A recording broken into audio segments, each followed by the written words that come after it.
জলবায়ু পরিবর্তনের ফলে পৃথিবীর তাপমাত্রা দিন দিন বাড়ছে।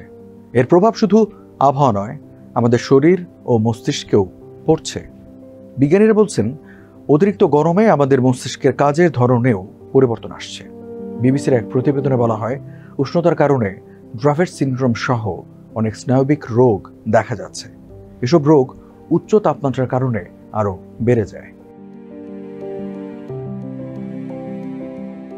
বিশেষজ্ঞরা বলছেন, গরমের সময় রোগীদের আরও সমস্যা হয়, কারণ মস্তিষ্কের অনেক কাজই শরীর কিভাবে অতিরিক্ত তাপ সামাল দেয় তার উপর নির্ভর করে। তাই যখন তাপমাত্রা বেড়ে যায় তখন মস্তিষ্কে এসব কাজে প্রভাব দেখা যায়। অনেক মস্তিষ্কজনিত রোগ যেমন ড্রাফেট সিনড্রোম, ব্রিগি রোগ, stroke, encephalitis, multiple sclerosis, migraine ইত্যাদি বেড়ে যাচ্ছে। 2003 সালের ইউরোপীয় তাপপ্রবাহের সময় অতিরিক্ত মৃত্যুর প্রায় 7% সরাসরি স্নায়বিক সমস্যার কারণে হয়েছিল। এমনকি 2022 সালেও ব্রিটেনে তেমনই ঘটনা ঘটে। এখন যে কোনো ব্র্যান্ডের পুরাতন এসি বদলে নতুন ওয়ালটন এসিতে উপভোগ করুন 25% ছাড়। ড্রাফেট সিনড্রোম হলো এক ধরনের জটিল স্নায়বিক রোগ যা শিশুদের হয়ে থাকে। প্রতি 15,000 শিশুর মধ্যে একজন এতে আক্রান্ত হয়। এই রোগে খিঁচুনির সঙ্গে সঙ্গে বুদ্ধিমত্তার ঘাটতি, অটিজম, এমনকি ADHD সহ বিভিন্ন রোগ দেখা দিতে পারে। মস্তিষ্ক আমাদের দেহের অন্যতম শক্তি গ্রহণকারী অঙ্গ। আমাদের মস্তিষ্ক স্বাভাবিকের তুলনায় গড় তাপমাত্রা 1 ডিগ্রি সেলসিয়াস বেশি গরম থাকে। আমরা যখন চিন্তা করি বা কোনো কাজ করি তখন মস্তিষ্ক নিজেই তাপ তৈরি করে। শরীর সেই তাপ দূর করতে চেষ্টা করে, কিন্তু যদি বাইরের তাপমাত্রা বেশি হয় তখন শরীর সেটা সামাল দিতে পারে না। এর ফলে আমরা রেগে যাই, হতাশ বোধ করি কিংবা অতিরিক্ত ঝুঁকি নেওয়ার প্রবণতা তৈরি হয়। মস্তিষ্কের একটি গুরুত্বপূর্ণ কাজ হলো শরীরের তাপমাত্রা নিয়ন্ত্রণ করা, যাকে বলা হয় থার্মোরেগুলেশন।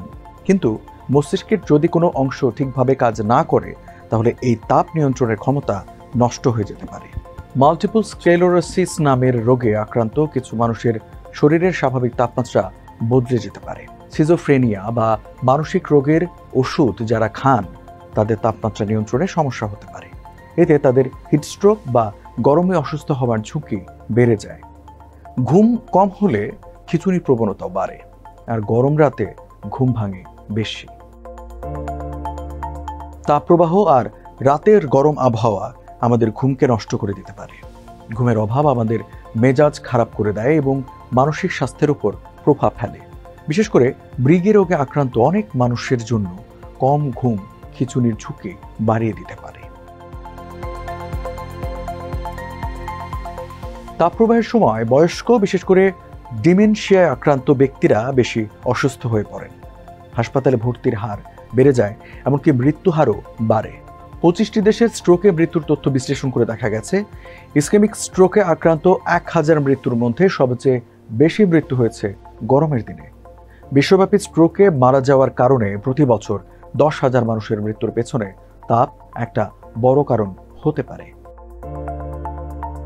শুধু বয়স্করা নয়, শিশুরাও ঝুঁকির মধ্যে আছে।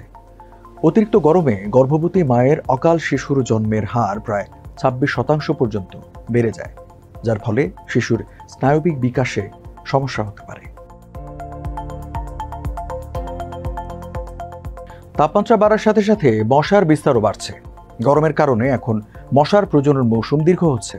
এতে জিকা, ডেঙ্গু, চিকুনগুনিয়ার মতো ভাইরাস ছড়াচ্ছে, যেগুলো মস্তিষ্কে সমস্যা তৈরি করতে পারে। যেমন গর্ভাবস্থায় জিকা ভাইরাস শিশুর মস্তিষ্ককে প্রভাবিত করে মাইক্রোসেফালি তৈরি করতে পারে।